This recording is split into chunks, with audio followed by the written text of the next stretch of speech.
mga ano yun, sa bahay ambulan. So, nung time po na yun, na nagkanta kami ng charity doon, birthday ko na. Anong ginawa mong charity doon? Nakipag-coordinate po kami doon, tapos kung anong mga needs ng mga bata, binigyan kami ng lista. Tapos yun po yung binigay namin. Tapos yung isa ko kasi member dati, nagtratrabaho din sa Jollibee. So ano namin, kumbaga, nagbigay yung Jollibee sa amin ng pagkain ng mga bata. Kami sa amin walang problema kahit hindi kami gawin. Yung mga bata, kung ilan yung mga bata, yung binigyan nila ng burger.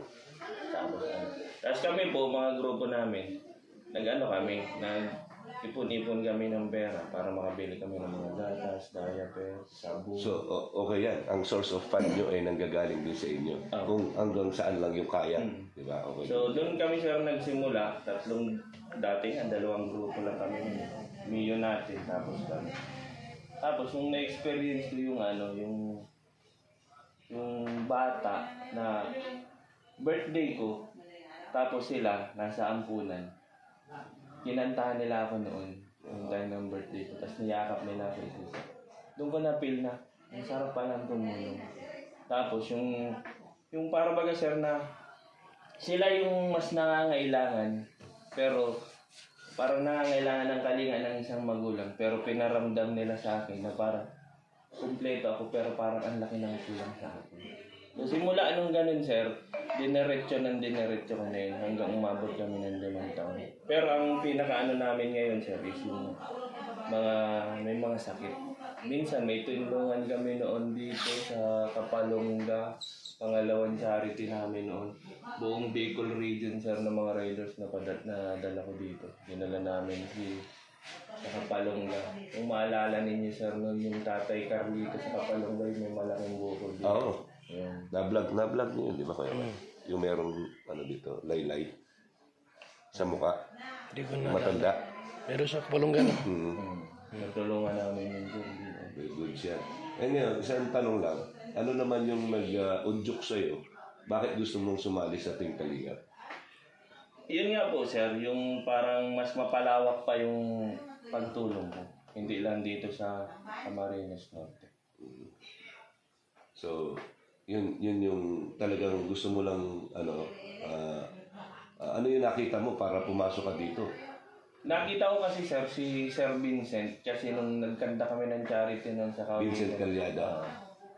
Taga Binson. Oo. Talisay, sir. Oo, doon. Papunta pala din. Sabi ko, nung una, sir, na parang, sabi ko, kasi nakikita ko sa kanya halos sunod-sunod yung pagtulong. Sabi ko, paano kaya itong sumala? Kaya lang, yung time kasi nahihiya naman ako.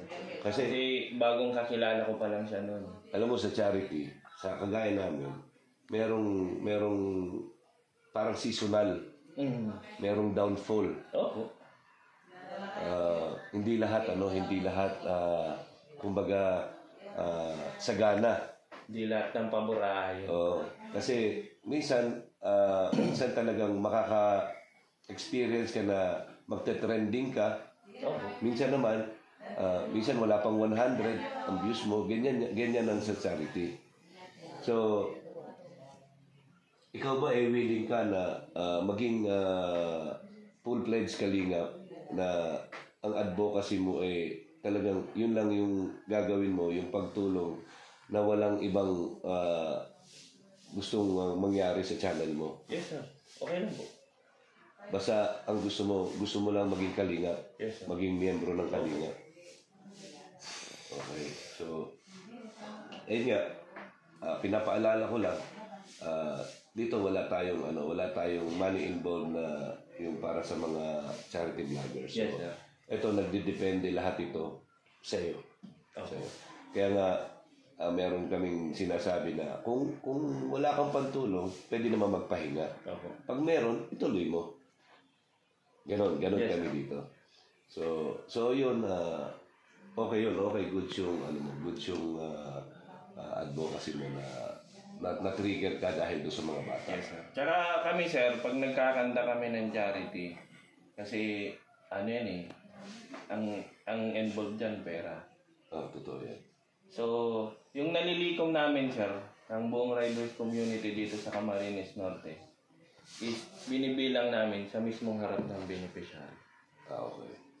So, So, para hindi kami maisipan na Okay. kami, alliance, kumbaga, nagbuo ako ng alliance dito ng riders community na advocacy namin tumulong. Ayaw namin na isipin na meron kaming kick doon sa bawat charity na kinakandak namin. Kaya kami, pag nagbibilang kami ng perang nalikom namin, nandyan ang beneficiary sa harap. Okay, good yan. So, Ano pera yan, sir eh. ano naman yan eh? Talagang ano yan, ang pera root of evil yan eh. Hindi natin maiwasan yan. Hindi natin maiwasan yan. Meron mga, alam niyo na yung mga negative ang pag-iisip. So yun. Okay yan, sir. Goods ka sa akin. Ikaw, sir, yan. Sabi mo, magte-take ka ng board exam sa law. Pero hindi pa ngayon kasi mahirap kasi sir pag tumigil ka, parang back to square one ka. So ang sa akin po ay siguro one at a time. Okay. Unahin ko muna yung set dito. So ano naman po yung nagudyok sa'yo na pumasok sa o maging membro ng isang grupo na kagaya ng Team Kalinga? Una-una sir, kasi yung magulang ko, tatay ko, kahit mahirap lang ka, ano siya sa pagtulong sa mga tao.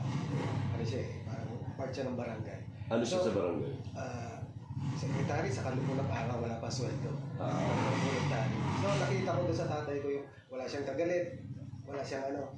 So may time pa nga na inaano siya na tumakbong kapitan pero sa hirap ng buhay noon, eh yung pakakain sa amin, bibigay pa siya. So parang yun yung naging realization na hanggang dito lang muna siya.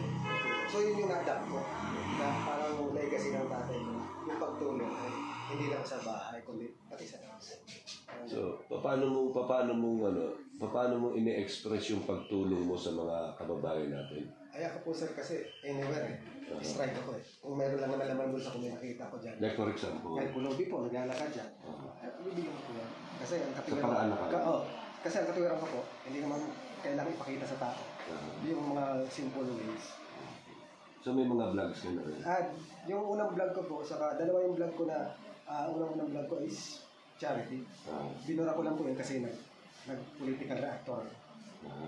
Kaya lang, parang tinignan ko sa sarili ko parang ayaw ko dun sa gano'n. Kasi ayaw ko may division. Bakit ayaw mo sa political? Maraming views yan. Ano sir eh, ang unang-una, may division na. Pangalawa, buhay mo. Hindi mo kumikita, delikado ng buhay ko. So, naninindigan ka, pero hindi naman lahat ng pinaninindigan mo, supportahan ka. Yun yung buong realization. So, saka, parang parang lumilit ang mundo mo kung sakasakali.